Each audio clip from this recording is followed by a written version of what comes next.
Welcome to the New World Order Showcase Podcast. Your host, Jill Hart, the coach's Alchemist. Couldn't be more excited to have you join us today. On this podcast, we celebrate the champions of change, the up-and-coming life, health and transformational coaches who are fearlessly stepping forward to make a difference in the world. Get ready for inspiring stories, practical tips, and powerful moments that will motivate you to make a positive change in your life and those around you. We're happy to have you join us on this incredible journey as we dive into the world of life, health, and transformational coaches who are lighting up the path towards a better tomorrow.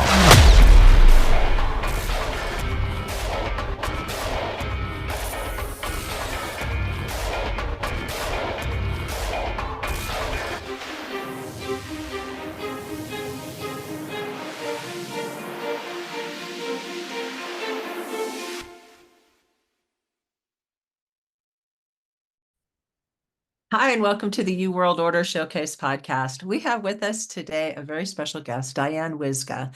And Diane is a story guide and podcast host of Stories from Women Who Walk. She helps professionals like you find the words you didn't know you had to create your origin story. Welcome to the podcast, Diane. I am Thank so you, excited Jill. to chat with you. I'm excited to be here and chat with you too. Thank you. So, how did you get started in all of this? Which this are you talking about? Which this?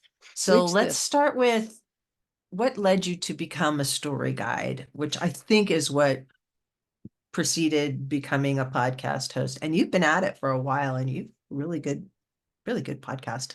Some of the Oh, top-rated thank ones.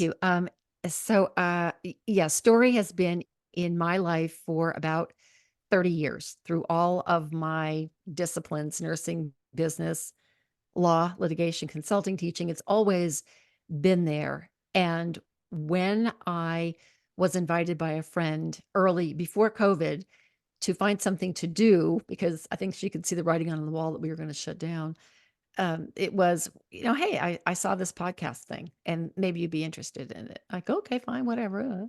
And that was it. I just took the course with Seth Godin's Akimbo workshop and I said, okay, fine, whatever.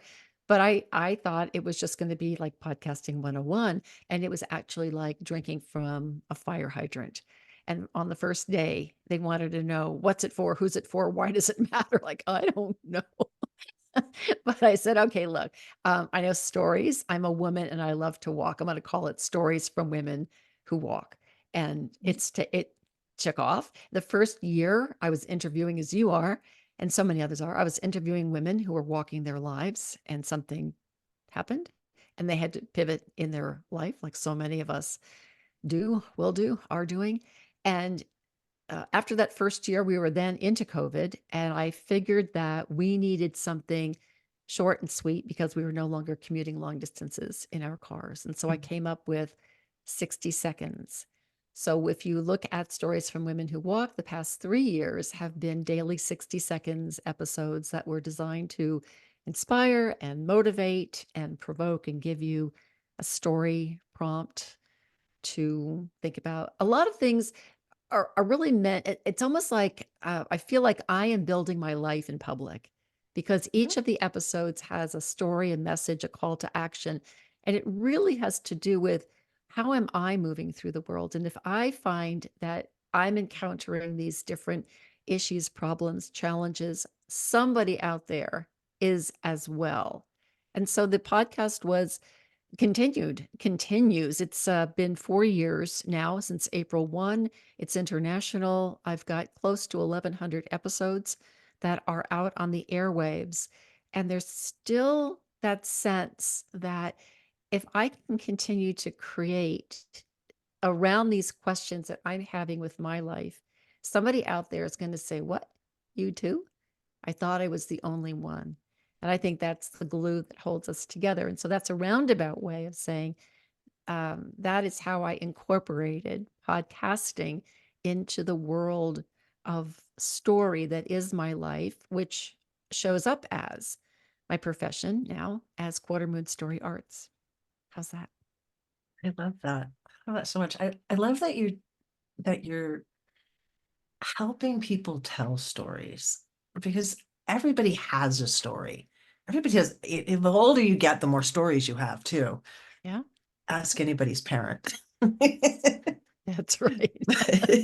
And For even some if it's reason, one, they'll keep telling it. yes, they usually have a half a dozen, and you hear them over and over again. And they never have a new audience, which is really sad. We know where to laugh. We can laugh at all the right places. Mhm. Yeah, yeah.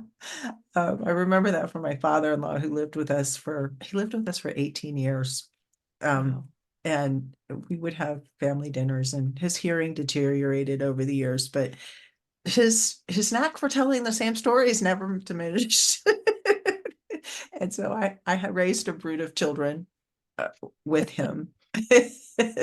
and and they felt the same way. It's like, God, it's like, we have to listen to that same story again and again. The kids would like politely excuse themselves from the table. We know how this ends. Yeah, but it's important, Mhm. I think, that people learn how to tell stories and learn how to tell more than six. You know, learn how learn the art of storytelling, so that, when you get older, and you're surrounded by your loved ones, you can try to draw stories on events and tell the story slightly differently. And maybe it's okay if you make some stuff up, spice it up a Oh, bit. yeah. It's your story. Yeah. You can tell it however you want. Well, I'm the oldest of 7 children, so I know all the stories, and the way in which they happened is the way that I tell them, regardless. So, yeah, I'm in charge. I'm in charge of the story archive. I don't care if you live that episode. I witnessed it. I'm gonna tell the story. But you're absolutely right that reading reading to children from the beginning and telling Yes. stories to children from the beginning helps with their executive skill development, believe it or not, helps with their cognitive skills, helps with language growth, helps with social skills. It is astonishing what reading to children from the very beginning helps in terms of their good growth, and also encouraging stories in the family as to, who met whom, what, when, and how did you meet, and where did we come from, and why do we celebrate this holiday this way. It keeps us Mhm. rooted and grounded to who our ancestors are. So I'm second generation Polish, and that's all as far as I know. And yet there are things that we do and we say, and foods that we share, and rituals that we observe that my parents say they did when they were young kids growing up. And that's because their parents, who all came from Poland at very early ages when they were teenagers to find work, were doing the same thing. So the connectivity of story is one of the reasons I think that we gravitate to it. But the truth of the matter is no one really knows how come story is so important to us. There's all sorts of theories, but at the end of the day, everyone says it's important. And for professionals, having a good grasp of your origin story, the story that says, this is how I got from there to here, and knowing for yourself, this is how you will get from here to there, gives you a doorway into your clients, your prospects, your audience. It is the way that you will connect with them, you will engage with them, because again, this is always going on out there. What? You too? I thought I was the only one. No. And that is what, despite the world and despite the chaos in the world, I think that is the glue that is holding us together, because in the sharing of stories, as you said earlier, Jill, there is an understanding that can be established. And if we understand someone, we may not necessarily agree with them, Yeah. but if we give them the courtesy of understanding, then we've taken a step toward that human connection. And if we can take a step toward human connection, maybe world peace in our time. I would love that. I would love that. And when Yeah. you tell a story, you draw somebody into your life.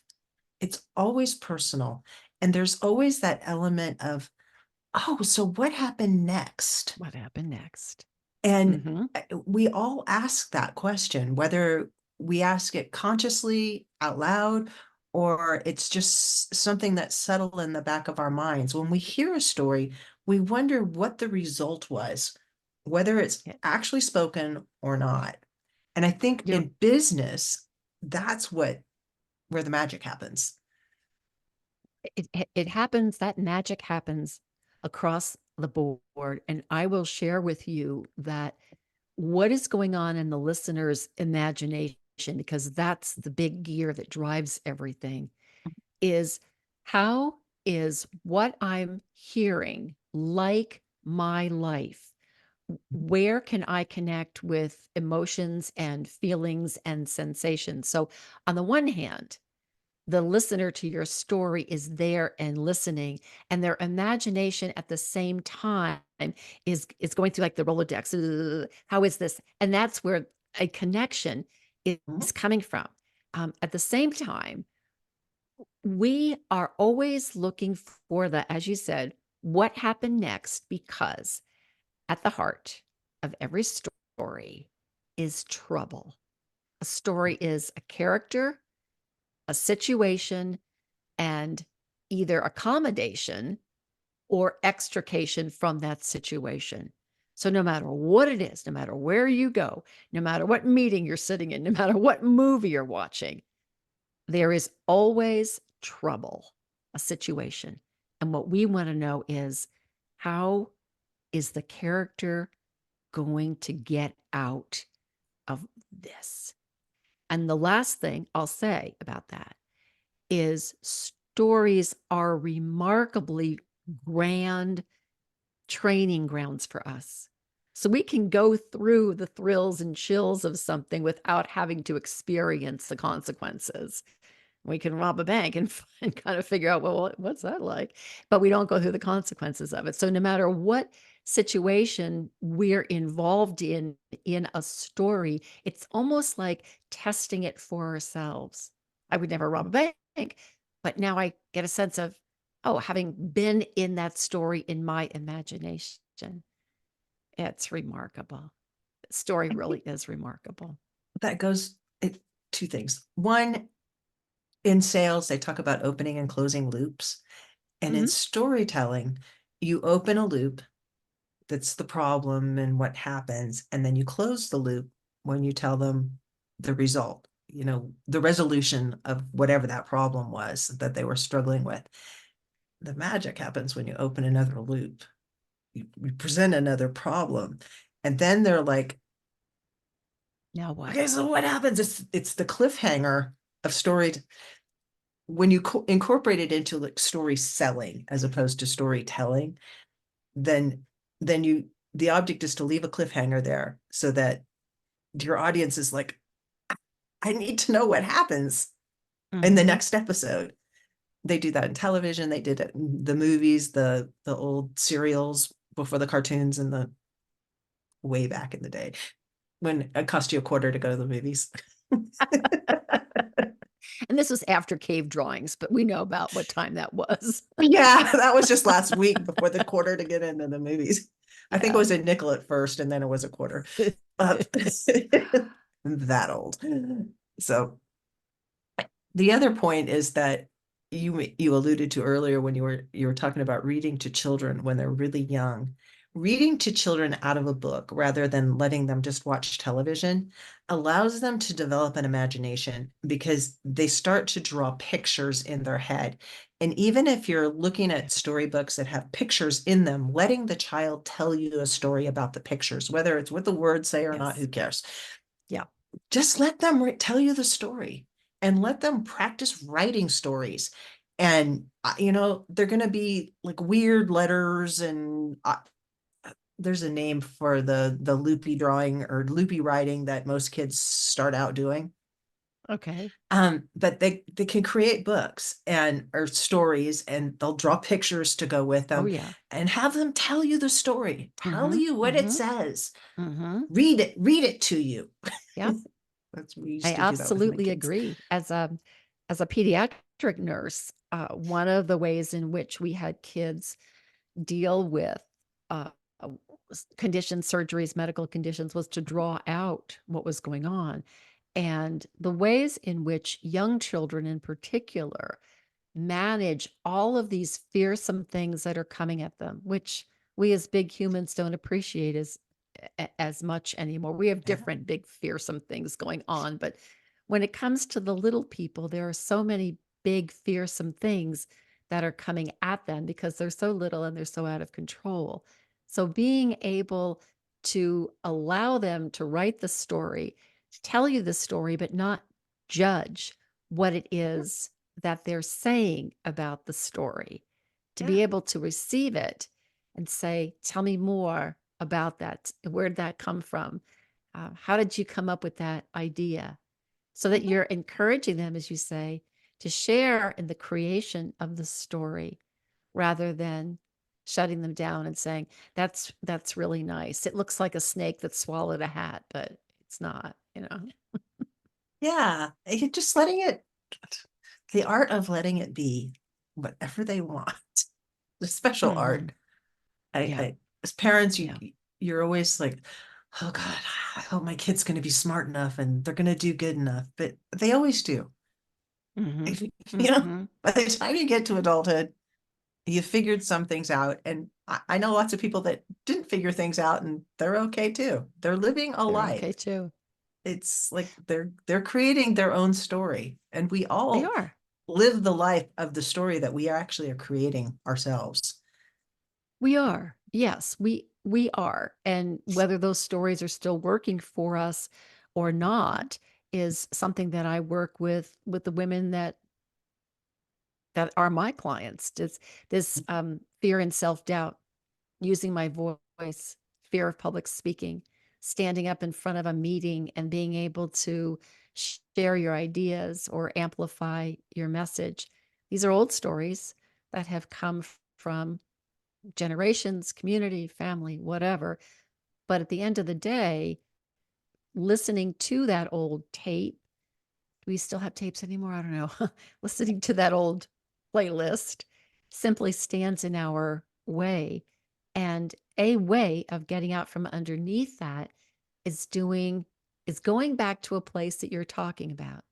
Let's go back to what we enjoyed as children. Let's go back to what we remember excited us as young people.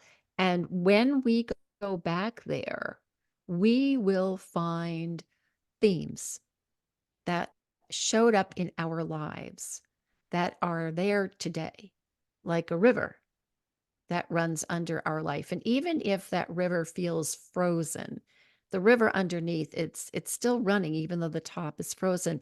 And the best that we can do for ourselves is begin to examine that. What did I know then? How does it show up in my life today? It's what I call doing an archaeological dig on yourself, because like an archaeologist, we go back and we look at the civilization of our life, civilized or uncivilized, but we look at the civilization of the life that we were living and make sense of it. And what was going on in these various timelines? What was I doing? What was I happy to do? What showed up in terms of values for me? Is integrity important, or honesty, or love, or devotion, or justice? What's important to me? And how does that show up today? Because when we get a hold of that, then we realize that the story that we came here with, our origin story, is showing up in our life. And the work that I do is helping women find the words they didn't know they had. Like, really? And that's the fun part of this, because it's your story, it's not mine. It's your words, not mine. It's your voice, not mine. And that takes a real strong belief that the client, the woman knows, she knows the story she wants to tell. She does. She just needs Sometimes someone to listen it out of her. yeah, listen it out of her. Because Mhm. sometimes you need to really put yourself back in that spot. And Yes. sometimes it's hard to remember where was it? I read you my origin story Yes, you that did. It was wonderful. I'd been working on, but it took me a long time to remember that that was the moment that everything changed for me and what I was doing. I mean, it's a totally honest and truthful story. It's Mhm, exactly mhm, what happened. mhm, Um, mhm. but it took a long time to get, probably a year, Yeah. to Mhm, get it all together and mhm. realize, no, this is where the moment when it all started was here. It would take a while before the results came up Yeah. to doing what I'm doing now, but the origin happened at that moment. And the things that were happening around me, you feel what I was feeling when I read you the story, like, Mhm, because I was mowing the lawn and it was mhm, hot and mhm, trying to look mhm, at my phone and mhm. all those things that we do, but we don't really think about. But helping somebody draw that back out of their memory to be able to share it with others is what makes a story very rich and helps people relate to it and put themselves in it. Well, when I heard your story, one of the reasons I was able to step into it with you is because you gave me enough detail. So I knew that it was hot. I knew it was summer. I knew that it was sweaty hot. I knew that the sun was out. So it's gonna be hot when it's cloudy, but I knew the sun was out. And I knew that you were mowing the lawn. That's all I knew. You didn't Mhm. tell me that it was electric mower, push mower. You didn't tell me any of that, but you gave me enough information from a sensory basis because oftentimes for those of us who are very visual learners, we forget that we've got five senses. So Mhm. you gave me enough so that I could see and hear and feel the setting of the story. And that way I had the container that the plot of your story was going to fit in. And you'd also given me a time range. So I knew, okay, it didn't happen yesterday, but it didn't happen when you were in diapers. Okay, now I know where I am in your life. Mhm. And then it proceeded from that. And that's really important when we are setting up a story with the listener, that we give them enough of a framework of the setting so that they know we're not talking about a castle somewhere in Neverland, and we're giving them enough sensation so that they can actually participate with their imagination in the story. So I have a question. How did you know? How did you know that the story that you shared with me earlier was your origin story? How did that knowledge appear to you? It appeared to me over a period of time because I was trying to write this origin story. I mean, I didn't just wake up one day and say, okay, I'm going to Nope. write my origin story. No. I knew that the story was there, and I kind of wandered around some different events because we all have events in our lives that are kind Mm-hmm. of transformational. Um, Mm-hmm. but I was trying to find a way to illustrate something about what I'm doing now and why Mm-hmm. I'm doing it now. And Mm-hmm. Mm-hmm. I knew, Mm-hmm. in my own mind, I knew why it happened, but I had to sit with it for a while and I've talked to other coaches, writing coaches. So I've had other people give me input about, things to think about and how to paint the picture, the backdrop. And those are little details, but they're important that you incorporate all the senses in when Mm-hmm. you're setting the scene for somebody. Mm-hmm. And then um and every piece of it was true, but it was just I realized that that was the moment when everything changed for me. And it was because of an event that happened at that moment. So, um, does that answer your question?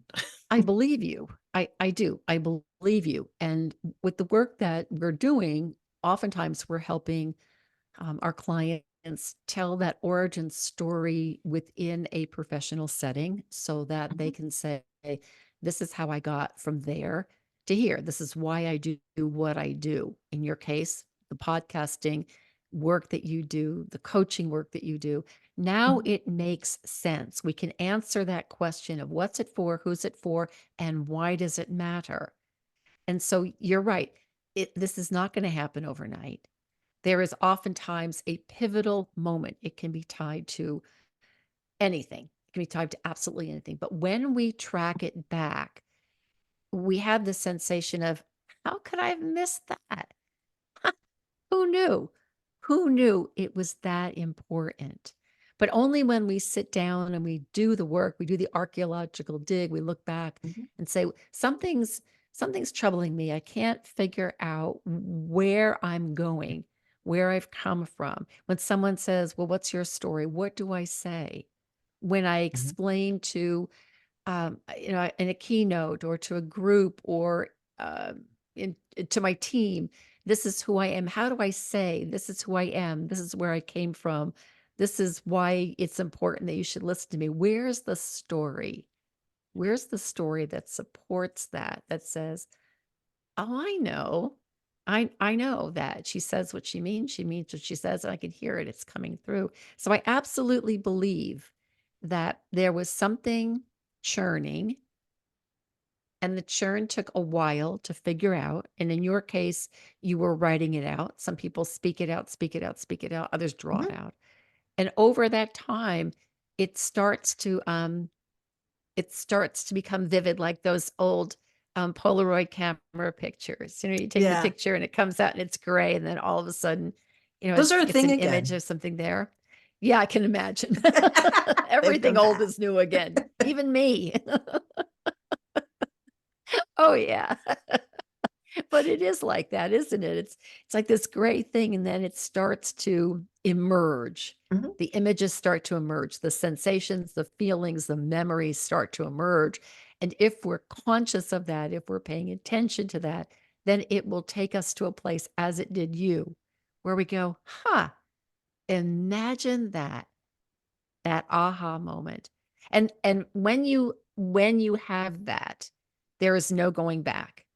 You go, okay, this is a marker in my life. It doesn't mean that we have only one origin story, but in this particular case, for the purposes for which we're talking about, yes, there is a moment in time that is grounding and gravitational and says, now it makes sense what you're doing. What's it for? Who's it for? Why does it matter?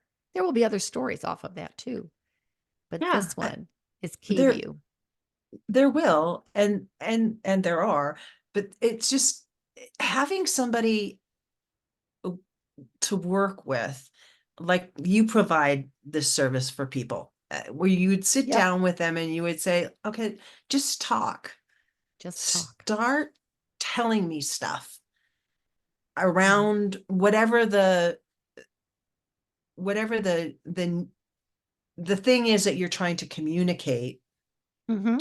Sometimes you need to start with the end in mind first. Like, I was trying to illustrate why being featured on podcasts can change people's lives, and why I feel so passionate about helping coaches come on podcasts and tell their story and express what they're doing, because I really feel like they're changing the world. And I feel like that's my mission, is to help them make the world a better place. Because I want to live someplace where, there is no war and there are no borders, and people can just be themselves and shine. Because every time somebody shines, then the person next to him lights up a little bit. And it's like that's the world I want to live in. So having somebody to help you figure out what the end goal is of your story, of your origin story, to backtrack and pick out the the pivotal moment, Mhm. the Mhm. the crescendo of the story, if you Mhm. will, as it's priceless. It's like magic. It's like It's like magic. magic. A lot of it is really it turns on questions. It Mhm, really turns on questions and listening from the heart and recognizing that, wait, why am I talking? Is something that I need to be very, very well aware of, that it is your story.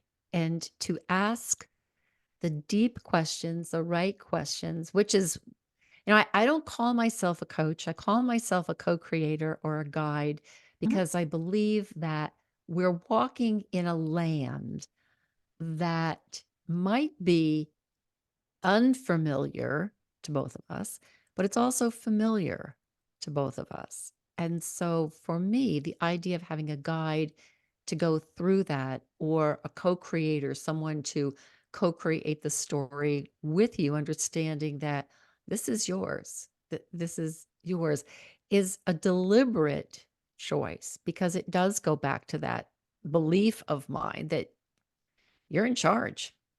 You know what you're doing. And my job is to listen that out of you so that you get a chance to use your voice, to forge. I love that word, to forge the future around that story that you finally figured out. I love that. And I know you used to work in litigation. You helped people tell stories on the stand in a Yep. courtroom setting. Hmm. And Hmm.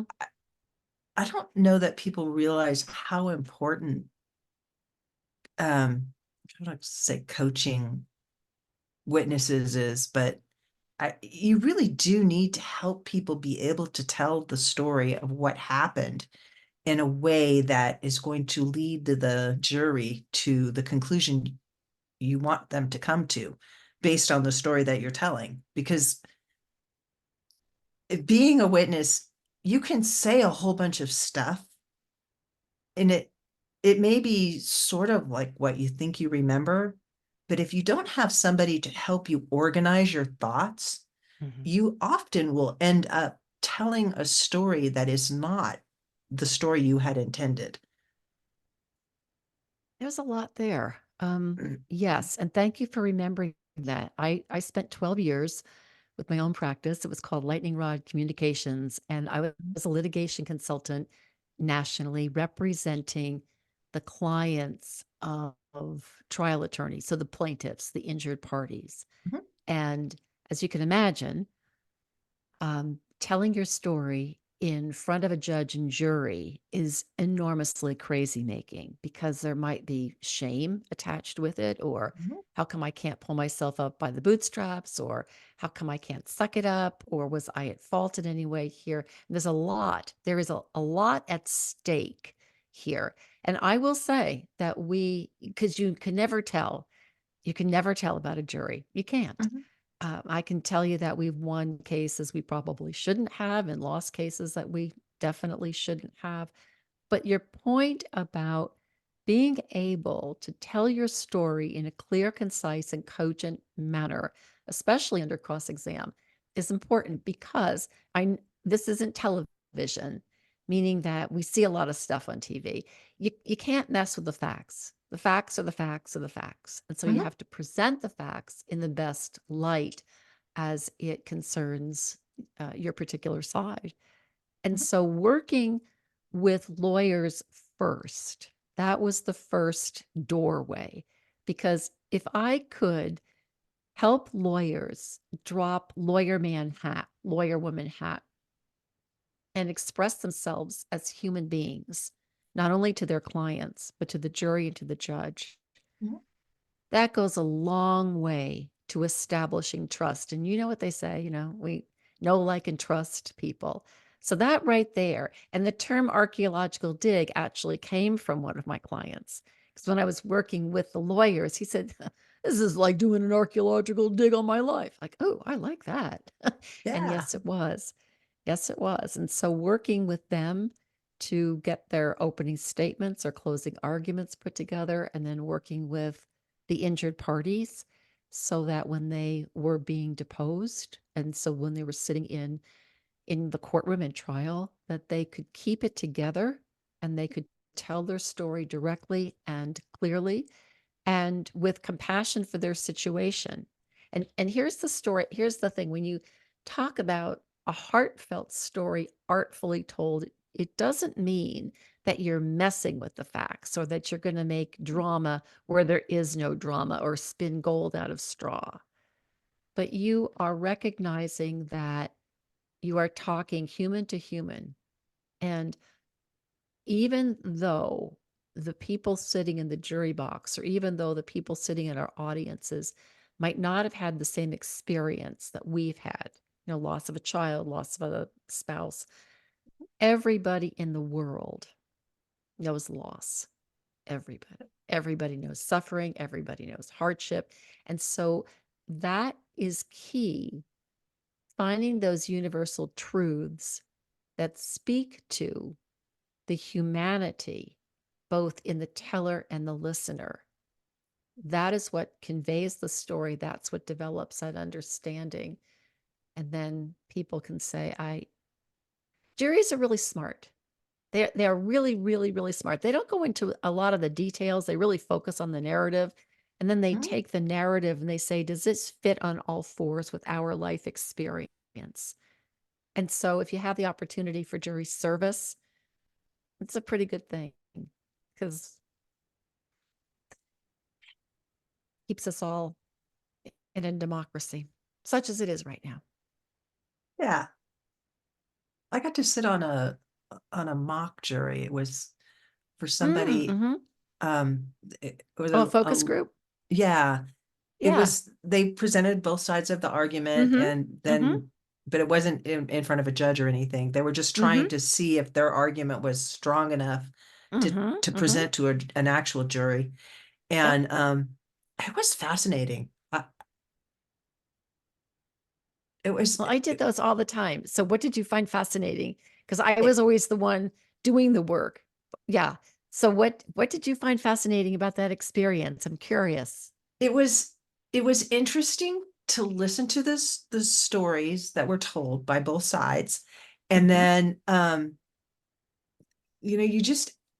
they were asking us to make a determination about something, and it was an event that happened in a business that we were all familiar with, because it was connected to it was about Deseret Industries, or not, Deseret Industries. We call it the DI. Okay. And it's connected to the LDS Church. And somebody had been injured because they ignored some signs. Okay. And they were suing the company. Okay. And it involved, there's emotions, because the people that were involved in it, the person that was injured, and then there was the person that was putting out the signs, that the employee was kind of at stake here too. And Deseret Industries employs a lot of people that are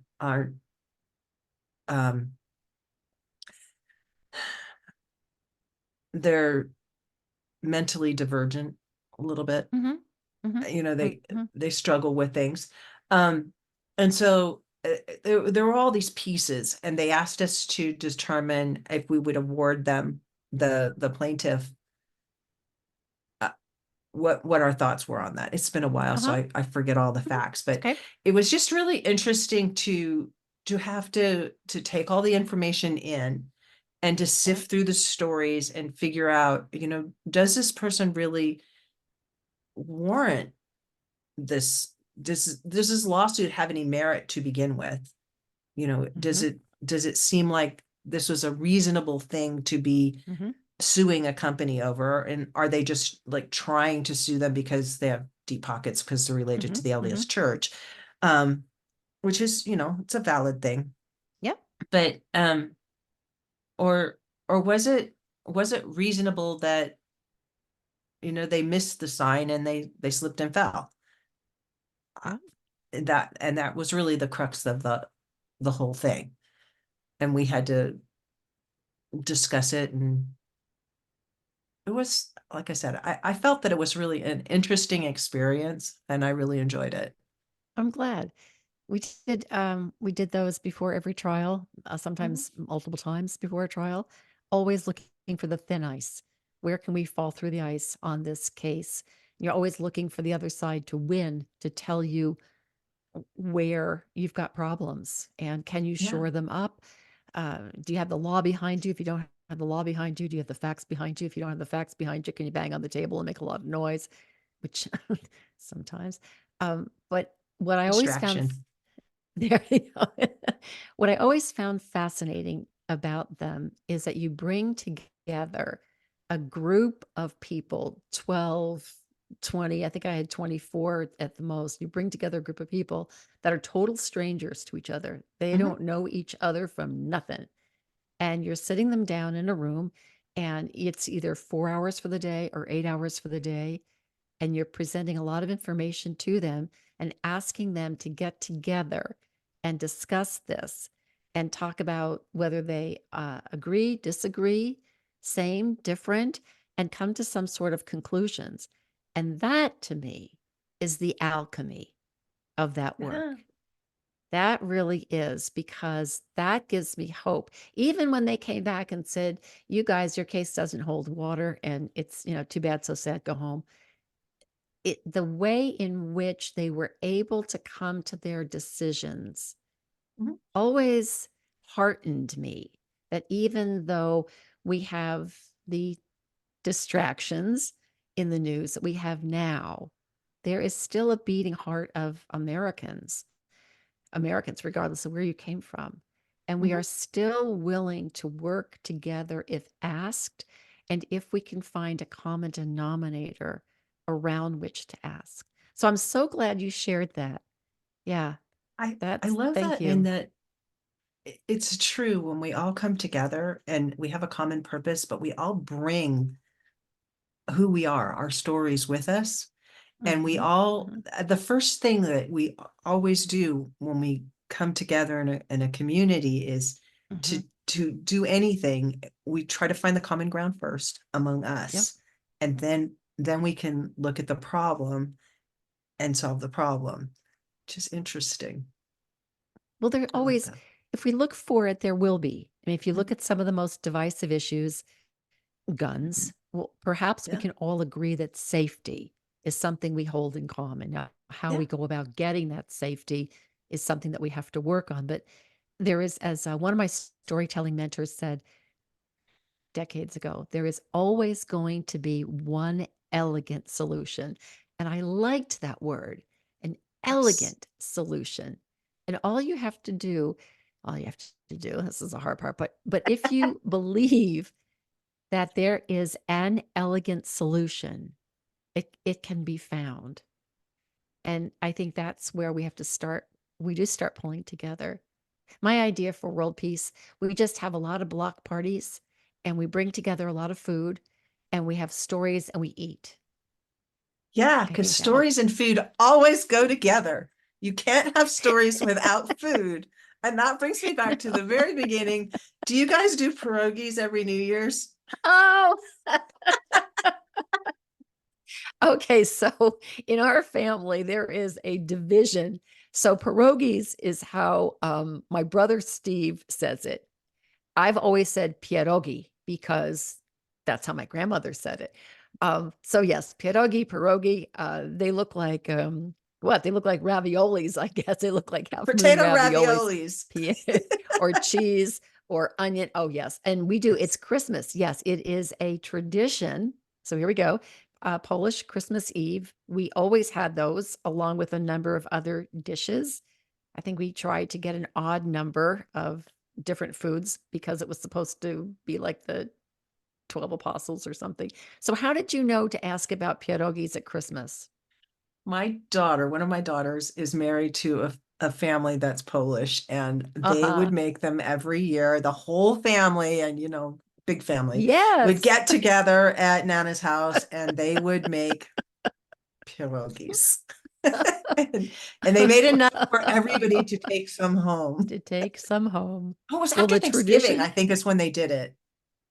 They might have. I know in my family, well, my grandmother first did it, and she would be making them all year and sticking them in the freezer and then Yeah. get off the train with this enormous cardboard box tied up with string. But now I have great nieces and nephews. And so around the country, several days before, families are getting together around the table and they're making the filling and they're rolling out the dough and they're boiling everything and they're putting it in the refrigerator so that on Christmas Eve, you can fry them in butter. Yes, And there's nothing must be better than butter. pierogies Oh, fried in gosh. butter. Oh, thank you so much. Yes, That's a yes. great memory. Oh, yes. So Diane, how do people work with you? Very well, as a matter of fact. I'm sure they do. So my clients can work with me one-on-one, where we can do group work together. I'll be working with Lauren Ashley's cohort in a not too distant future, getting some work done on their origin stories in a group. I have a wonderful offer, actually. It is a no sales, no obligation coaching session. It's 45 minutes long. And in 30 minutes time, I get a chance to listen out what your project is. And we get to see if there's a fit for us working together. And in the remaining 15 minutes of that time, we sort out what we're going to do, how we're going to go forward.